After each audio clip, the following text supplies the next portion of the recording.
Welcome to the People's Spectrum. Today we look at the digital Hangman, the reign of Saigon Punisher. My people, who is Saigon the Punisher?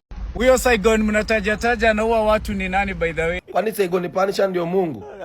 Hata yana tafuta viewers hapa TikTok.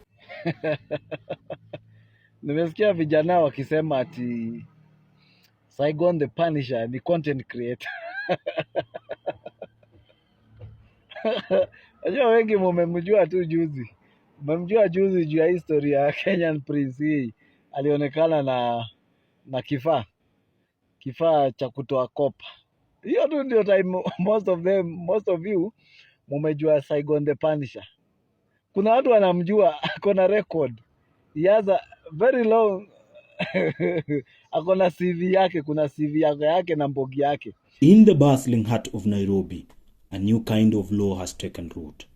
It's not found in the mahogany-paneled courtrooms of Milimani, nor is it written in the Constitution. It's written in the comment section of Facebook and TikTok. Imagine waking up to find your photo on a page followed by 500,000 people. The caption doesn't list your name. It lists your crimes.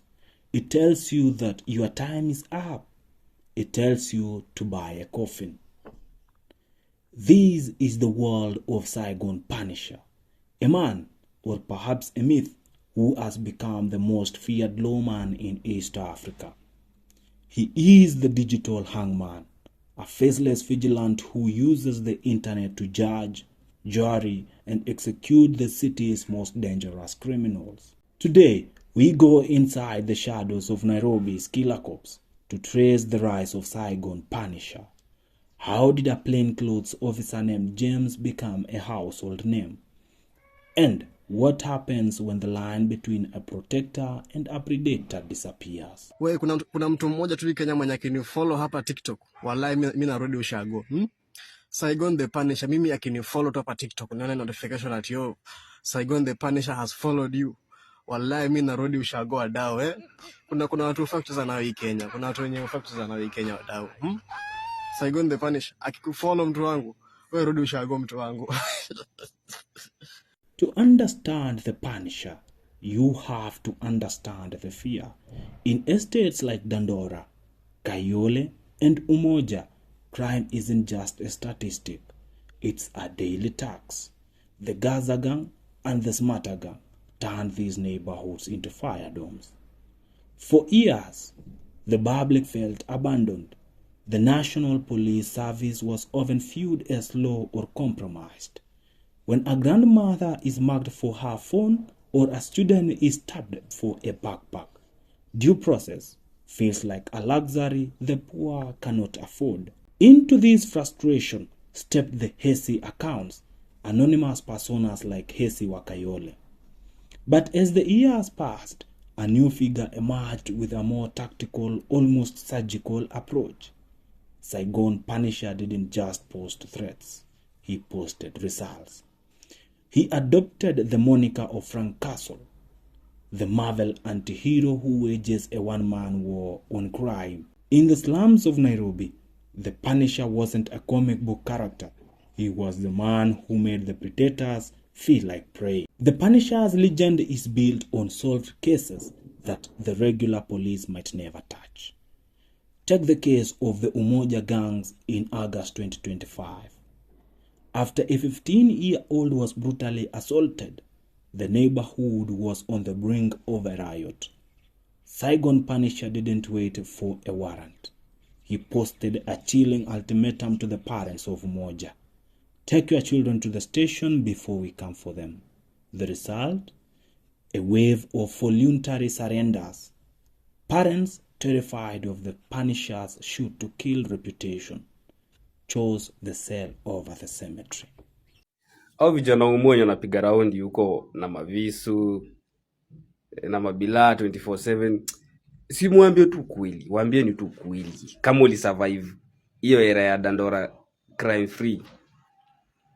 Venye mili liko inatupo hadi ikakuwa ni state of emergency. Mimi nakumbukanga kuna time December fulani hapa Huruma waliangusha vijana karibu 21. 21 December walisema hiyo mwaka next hawaingii na vijana, hawaingii na notorious people in short. Yeah? Then unajipiga kifua. Kai. Hey. Waambieni tu kweli. Waambieni ukweli. Ni wangapi wameziko? Hata kwa hiyo mazishi bado askari wanakuja kumako ingine. Yeah? Then there was the Kenyan Prince incident in November 2025. A popular influencer flaunting a pistol on a live stream. Thought he was untouchable. Within hours, Saigon Punisher's page flashed his photo. The orders was simple. Report to a station with your license or face the underworld team.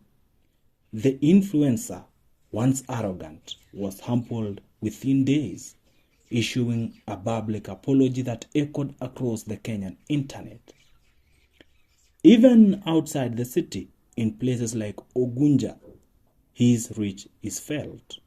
His gun amnesty orders have led to the recovery of countless illegal firearms. Why? Because in the underworld, people believe Saigon Punisher doesn't miss and it doesn't negotiate. Let's have a look to the dark side. Is it justice or murder? But for every resident who cheers a solved case, there is a family mourning a son who never saw a courtroom. Human rights organizations, including the Independent Policing Oversight Authority, that is IPOA, and Amnesty International Kenya, have sounded the alarm. They argue that Saigon Punisher is the face of extrajudicial killings.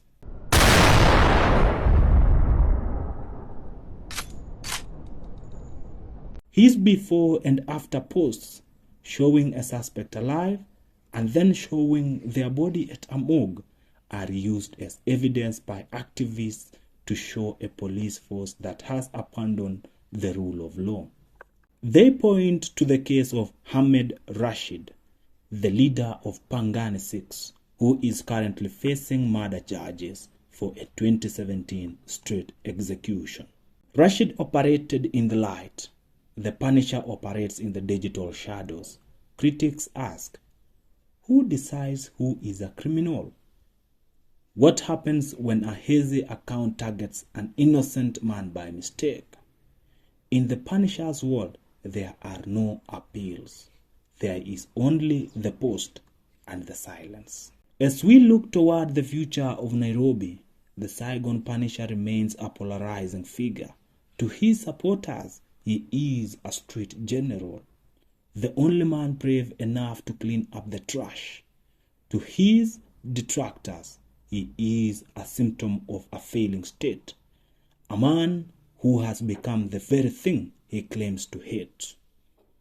The identity of James may be known to some in the force, but to the public, he remains a ghost.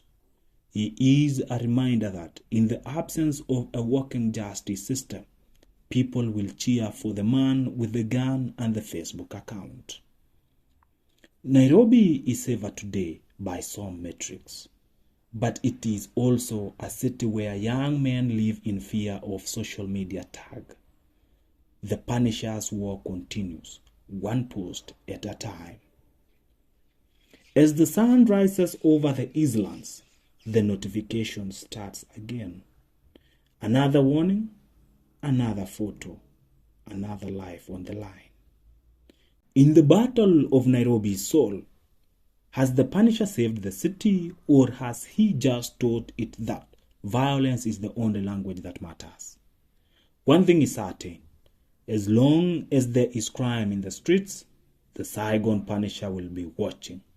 And for the gangs of Nairobi, that is the most terrifying thought of all.